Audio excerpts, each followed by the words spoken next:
Bahasa Indonesia berkedudukan sebagai bahasa nasional dan bahasa resmi negara. Dalam kedudukannya sebagai bahasa nasional, bahasa Indonesia berfungsi sebagai sarana pemersatu berbagai suku bangsa dan sebagai sarana komunikasi antar daerah dan antar budaya daerah. Sementara itu, dalam kedudukannya sebagai bahasa resmi negara, bahasa Indonesia berfungsi sebagai bahasa resmi kenegaraan, bahasa pengantar pendidikan, bahasa komunikasi tingkat nasional, bahasa media massa, serta bahasa pengembangan dan pemanfaatan ilmu pengetahuan dan teknologi. Dengan kedudukan seperti itu, bahasa Indonesia memiliki peran yang sangat penting dan strategis dalam memfasilitasi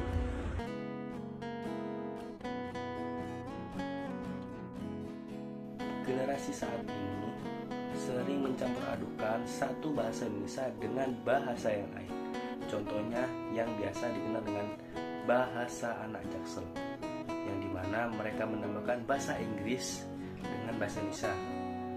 Dengan diantara kata-katanya biasa dikatakan dengan which is dan lain sebagainya. Selain itu ada bahasa Indonesia dengan bahasa daerah kita campur adukan, yaitu kenopo yang harusnya kenapa sendiri dan opo itu sendiri, bukan gabungan seperti. Yang kedua, mereka sering menggunakan singkatan-singkatan yang tidak ada di KBBI. Contohnya gaje atau gak jelas, gabut atau gaji buta, mantul atau mantap betul, atau ada komuk, kondisi muka. Nah, tapi akhir-akhir ini KBBI melakukan pemutakhiran hingga akhirnya banyak kata-kata populer di masyarakat dimasukkan ke dalam KBBI.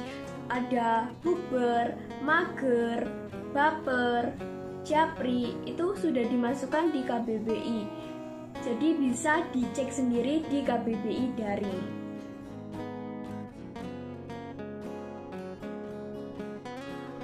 Yang ketiga, adanya penggunaan bahasa gaul yang tidak ada di KBBI. Contohnya seperti gema yang berarti gemas, santuy atau sans yang berarti santai, kezel yang berarti kesal, sabi yang berarti bisa, dan masih banyak lagi.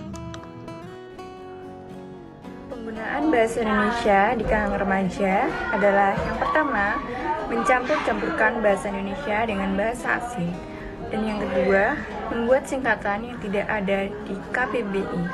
Ketiga, penggunaan bahasa gaul. Dan keempat, penggunaan kata tidak baku. Seiring perkembangan zaman, hendaklah kita sebagai masyarakat yang menggunakan bahasa sebagai alat komunikasi terlalu bangga dengan bahasa yang sudah kita punya dan menjadi ciri khas bangsa kita. Adanya era globalisasi bukan menjadi hambatan untuk mencintai bahasa kita sendiri, sebab bahasa Indonesia sudah menjadi bagian dari hidup kita. Bahasa Indonesia merupakan alat pemersatu bangsa atau bahasa nasional.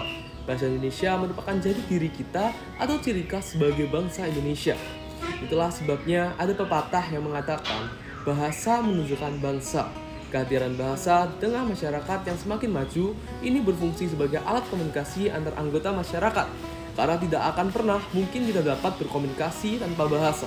Bahasa sebagai alat komunikasi dapat dipergunakan masyarakat, tutur untuk menyampaikan pesan, informasi, maksud, atau amanat kepada orang lain, baik itu dengan menggunakan saluran lisan atau tertulis, langsung maupun tak langsung.